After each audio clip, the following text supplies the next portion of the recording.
Let me ask you, what guided you to this new sound?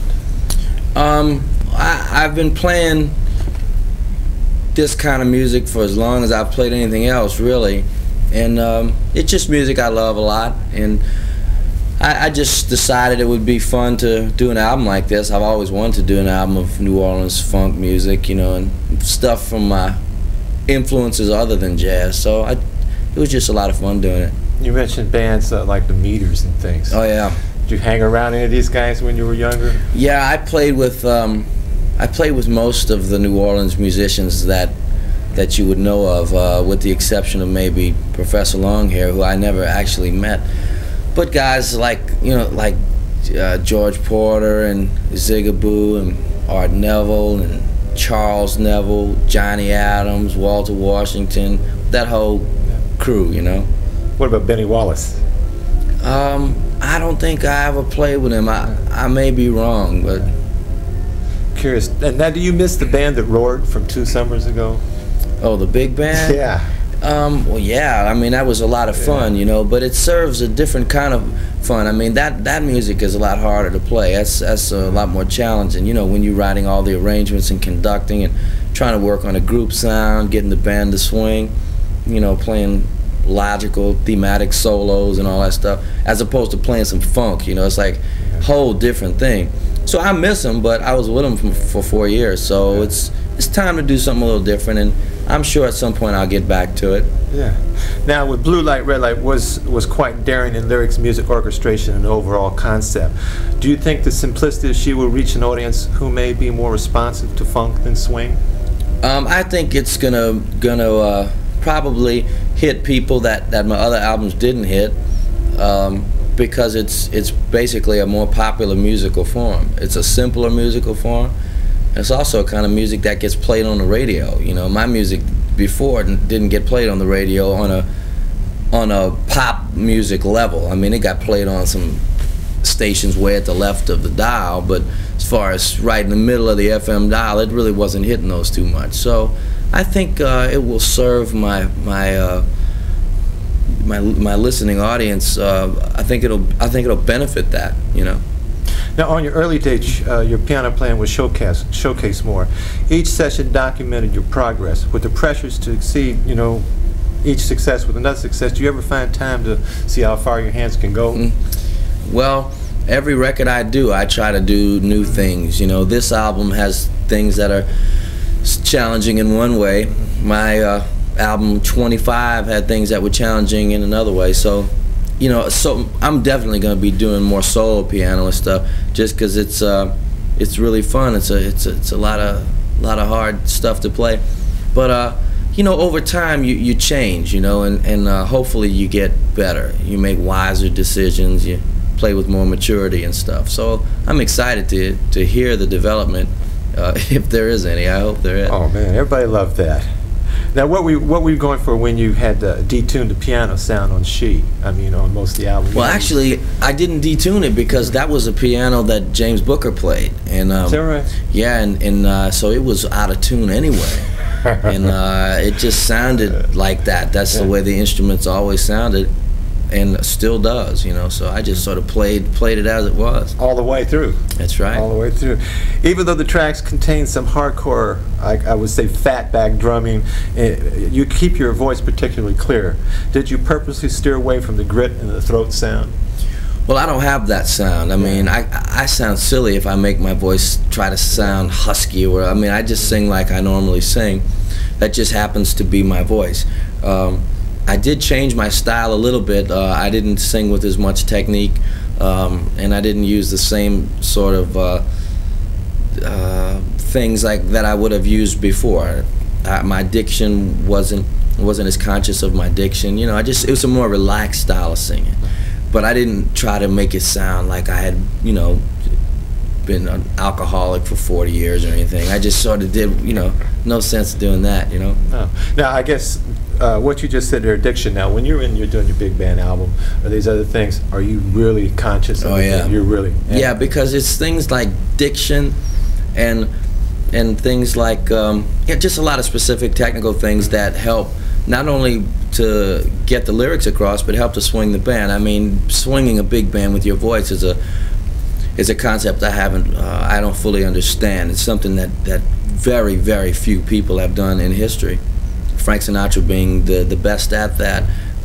So it's, you know, it's just a different style. You know, it's kind of like if you go to you know, to a fancy function, you put on a suit. You know, right. If you go to a barbecue, you put on sandals and shorts or whatever. It's the same kind of thing. When I sing that kind of music, it's a lot more formal vocal style. It's no less me. It's no less soulful. It's just a different style. Now, was it difficult changing genres for your lyricist Ramsey McLean? No, because Ramsey's stuff, I was thinking about that the other day. I could have taken his lyrics off of any album I've done and put them on this album and just given it a different type of music underneath. Yeah. He's just a brilliant guy, and all his lyrics are kind of offbeat and kind of weird, so I could have taken any of his. I wrote a song called like Just a Boy or Blue Light, Red Light. Those are lyrics he wrote that I could have written funk tunes over. You know, just all his poems have a similar vibe to them. And they have a nice flow to them. Oh, they're great. He's very unusual. Now, did you get a chance early on to work with the clavinet and the organ? Oh yeah, I love that stuff. I love the organ, and I've always loved the clavinet. It was really fun. There's a song on the album called That Party where I played clavinet with a wah-wah on it, and that's really fun to do. I really like that, and I like the clavinet. I'm not big into keyboards because I don't even know how to turn them on most of the time, but I like an organ, and I like the clavinet and the Fender Rhodes. The reason I chose those archaic instruments is because those are the things I really know, and I grew up playing, so I love that stuff. Plus, the clav was a lifesaver during the 60s and 70s. Oh, I bet. For keyboardists. Everybody had one of those. They're cool, though. They're so, what a great sound. No keyboard I've heard really sounds like that. No. It's just, you know, it's got to have like some keys broken on it, and it's got to have like be old and have like cigarettes put out on it. The old Horner. Exactly. Like the red and white exactly. One. It was so dirty. And it's got the little thing that it makes it the tone from like mellow to bright. That was like the tone. You know, that was all you get. You know. Then you turn the knob on and it goes. Gives you a nice big hum. No, those were the instruments, because there were a lot of cheesy organs out there during that time. Right. So the clav was one that saved a lot of people. Right, that's right. A couple more questions. Now, on the orchestration, do you sit down and you map all this out? You map it all out and think about it and write it, and then have... On the big albums I do. Yeah, the big albums, because that's some real, I mean, the textures are really dense. Oh, well, thanks. I love that. I don't work with the piano. I work away from the piano, and I work on the, you know, regular score paper with a pencil, and I write the arrangement out, and then it goes to the copyist, and then it works the same way whether you're dealing with a big band or a full orchestra.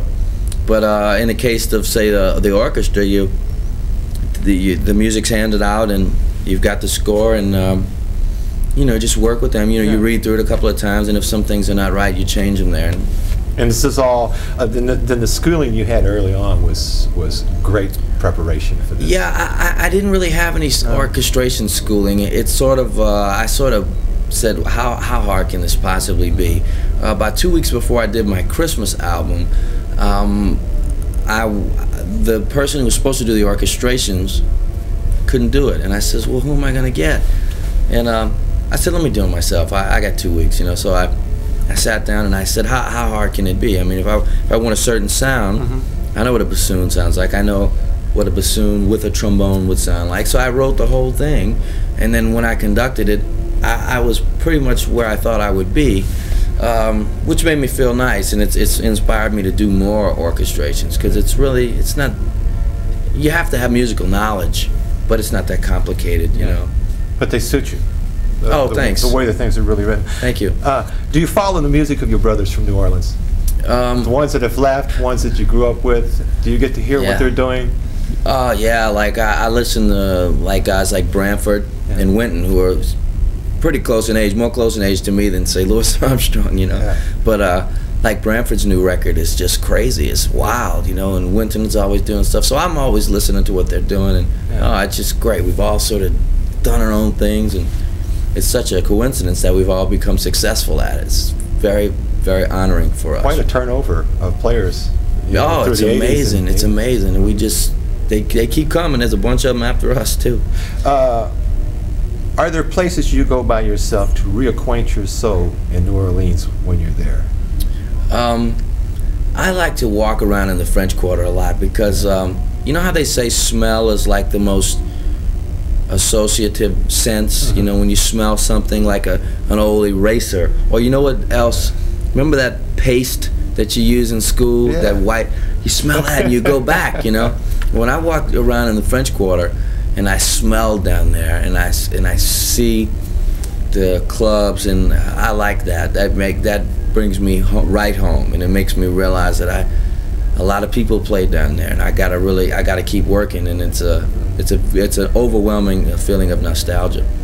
One more thing, any recording early on, anytime, just set you off. In a good way? Yeah, or just set you off and say, hey man, I'm going to the keyboard, I'm going to do this because I heard this. You ask great questions. You know, a lot of things will make me do that. Like, usually it's people that upset me because they're better than me. Like, if you put Errol Garner on, there's a very good chance I'm going to be at the piano within 5 minutes because I have to figure out what he's doing. Yeah. James Booker will do that to me. It's mostly piano players. Yeah, mostly Earl Hines will do that to me, where I'll almost say I don't want to hear it because I know how great they are and I'd rather not hear it. But people like that, I'll get frustrated and go try to do that. You know. Well, Harry, it's a pleasure from us. Thank you. Thank you. Thank you very much.